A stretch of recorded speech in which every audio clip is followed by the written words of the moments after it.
ડેડિયાપાડા આપણે છે, તમે જોઈ શકો છો કે ડેડિયાપાડા ધારાસભ્ય ચેતર વસાવાના સમર્થનમાં કાર્યક્રમ છે। ડેડિયાપાડામાં સતત અત્યારે પણ વરસાદ ચાલુ છે। વરસાદના કારણે કાર્યક્રમમાં મોડું થઈ રહ્યું છે। સમર્થકો અહીંયા આવ્યા છે, અલગ અલગ વિસ્તારમાંથી આવ્યા છે અને બેનર સાથે આવ્યા છે। બેનર અહીંયા છે આદિવાસી સભા અને સાથે સાથે ભીલ પ્રદેશની માંગના પણ અહીંયા બેનર જોવા મળી રહ્યા છે। ત્યારે તમે જોઈ શકો જે જગ્યાથી બધા સંબોધન કરનારા છે તેના દ્રશ્ય બતાવીશ કે ત્યાં અત્યારે જે અનેક લોકો ત્યાં ઊભા છે અને વરસાદની બંધ થવાની રાહ જોઈ રહ્યા છે, કારણ કે વરસાદ સતત ડેડિયાપાડામાં અત્યારે પડી રહ્યો છે। ત્યારે અહીંયા આવેલા લોકો સાથે જ આપણે વાત કરીશું એમનું શું કહેવું છે। ત્યારે જે સમર્થકો સાથે આપણે વાત કરીશું કે જે વરસાદમાં અહીંયા આવ્યા છે એમને પૂછીશું કે એમનું શું કહેવું છે કે જે સમર્થકો દૂર દૂરથી અહીંયા આવ્યા છે। ક્યાંથી આજ તમે મહુવાથી વરસાદમાં ખાસ ચેતરભાઈના સમર્થનમાં આવવાનું કારણ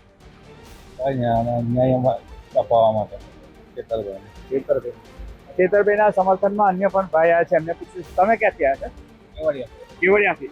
ચેતરભાઈને સમર્થન કરવાનું કારણ ખાસ આજે જે આદિવાસી સમાજને દબાવવાનું જે ષડયંત્ર કરવામાં આવ્યું છે એના સમર્થનમાં અમે જન સમર્થનમાં આવેલા છે।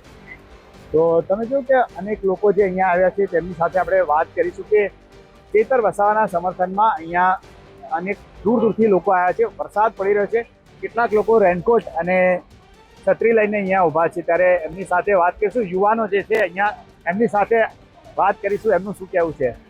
ચેતરભાઈના સમર્થનમાં આવ્યા છે, ખાસ શું કહેશો? આ સંઘર્ષની લડાઈ છે, અમે સૌ ચેતરભાઈ સાથે છીએ, આગળ પણ હતા અને રહીશું। વરસાદ પડી રહ્યો છે, કાર્યક્રમમાં મોડું થઈ રહ્યું છે, કાર્યક્રમ થશે કે પછી કેવું શું કહેશો એ બાબતે? વરસાદ થાય ગમે તે થાય, આજે મોટી સભા થશે અને લોકો ચેતરભાઈના સમર્થનમાં આવ્યા છે। આ નાનો એવો વરસાદમાં કોઈ એવો ગભરાશે નહીં, બધા જ મોટી સભા આજે થઈને જ રહેશે। ચેતરભાઈ તમને ગમે છે એનું કારણ? ચેતરભાઈ જનનાયક છે અને એક આદિવાસી સમાજ અને દરેક સમાજ માટે લડનાર એક યોદ્ધા છે। એ દરેક લોકોની સાથે, કામદાર, શોષિત, વંચિત લોકોની સાથે એમની પડખે ઊભા રહ્યા છે। ત્યારે આજે અમારો સમય છે કે અમે એમની સાથે ઊભા રહી ખભેથી ખભો મિલાવી અને એમને સમર્થન આપ્યું। તો તમે જોયું કે યુવાનો પણ અહીંયા વરસતા વરસાદમાં આવે છે। ત્યારે ખાસ કરીને જે અત્યારે જે ચર્ચામાં જે સમગ્ર મુદ્દો જે છે એ ભીલ પ્રદેશનો છે। ભીલ પ્રદેશના બેનર અને ચેતરભાઈના બેનર સાથે અહીંયા જે લોકો આવ્યા છે એમની સાથે જ આપણે ફરી વાત કરીશું। વરસાદમાં એક યુવાન પલળતો ઊભો છે, ક્યાંથી આવ્યા તમે? વડોદરાથી। ખાસ જે ભીલ પ્રદેશને સમર્થન તમે કરો છો? આદિવાસી છે એટલે સમર્થન તો અમારે કરવું જ પડે ભીલ પ્રદેશ। હા, આજે આવવાનું કારણ તમારું ખાસ? આજે આવવાનું મુખ્ય કારણ સૌ પ્રથમ કે અમારી જે 18 દિવસની બાળકી છે આદિવાસી, એ બાળકીને જેલમુક્ત કરવામાં આવે અને સાથે સાથે જે ચેતરભાઈ વસાવાને નામદાર કોર્ટ દ્વારા જે 7 વર્ષની જે સજા ફટકારવામાં આવી છે એ નામદાર કોર્ટ દ્વારા જે નિર્ણય છે તે પરત લેવામાં આવે અને સાથે સાથે અવારનવાર જે આવા અત્યાચાર થાય છે અમારા સમાજ ઉપર, જે અત્યાચારને લઈને ચર્ચા વિચારણા કરીને ભવિષ્યમાં આવું કોઈ બનાવ કે અત્યાચાર કે કોઈ સજા ન થાય એનું સરકાર ધ્યાન દોરે। તમે જોઈ શકો છો અન્ય એક જે યુવાન છે અહીંયા જે વરસાદમાં પલળતા એ ઊભા છે, ચેતરભાઈના બેનર સાથે ઊભા છે। એમને નજીક જઈને આપણે એમની સાથે વાત કરીશું। ચેતરભાઈના બેનર લઈને ઊભા છો, કેમ ચેતરભાઈને આટલું સમર્થન? આપણે હર હંમેશા જે આપણે આદિવાસીના અધિકારો માટે જે અવાજ ઉઠાવતો અમારા ચેતરભાઈ, તેને ખાલી ખોટા જે કેસમાં ફસાવીને એને 7 વર્ષની જેલની સજા કરવામાં આવી છે, એને ન્યાય મળે ને એના માટે જે આ ડેડિયાપાડા પીઠા ગ્રાઉન્ડમાં આદિવાસી મહાસંમેલનનું આયોજન રાખેલું છે, તેમાં અમે ચેતરભાઈ માટે સપોર્ટ કરવા માટે આવેલા।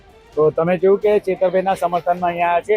અત્યારે પણ વરસાદ પડી રહ્યો છે, થોડું વરસાદનું જોર ઘટ્યું છે। તમે મેદાનના દ્રશ્યો બતાવીશ કે જે મારી પાછળ અહીંયા આવતું કે જે પીઠા ગ્રાઉન્ડ છે, પીઠા ગ્રાઉન્ડના જે દ્રશ્ય બતાવીશું કે અહીંયા જે પીઠા ગ્રાઉન્ડ છે તમે જોઈ શકો છો કે ધીરે ધીરે આવી રહ્યા છે લોકો અને અહીંયા સમર્થકો પણ આવી રહ્યા છે। ત્યારે અત્યારે વરસાદ ચાલુ છે, જેના કારણે કાર્યક્રમ થોડોક ડીલે ચાલે છે, પરંતુ વરસાદમાં પણ સમર્થકોનો ઉત્સાહ ઓછો નથી થતો। કેટલાક લોકો રેનકોટ પહેરીને આવ્યા છે, છત્રી લઈને આવ્યા છે અને આ પીઠા ગ્રાઉન્ડ છે, એ પીઠા ગ્રાઉન્ડ ખાતે આ જે કાર્યક્રમ છે એ કાર્યક્રમને લઈને ખાસ તો એ જ છે કે ચેતર વસાવા ધારાસભ્ય છે તેમના સમર્થનમાં ખાસ તો લોકો ધારાસભ્ય ચેતર વસાવાના સમર્થનમાં અહીંયા આવ્યા છે અને એ લોકો એમને એટલા માટે સમર્થન કરે છે કે તેમનું કહેવું છે કે ધારાસભ્ય સાથે જેમને અત્યારે જે જેલમાં પૂરવામાં જે ખોટી રીતે જેલમાં પૂરવામાં આવે છે ને, સમર્થકો કહી રહ્યા છે કે ચેતર વસાવા સાથે તેની સાથે સાથે ભીલ પ્રદેશની પણ અહીંયા લોકો સમર્થન કરતા જોવા મળ્યા છે।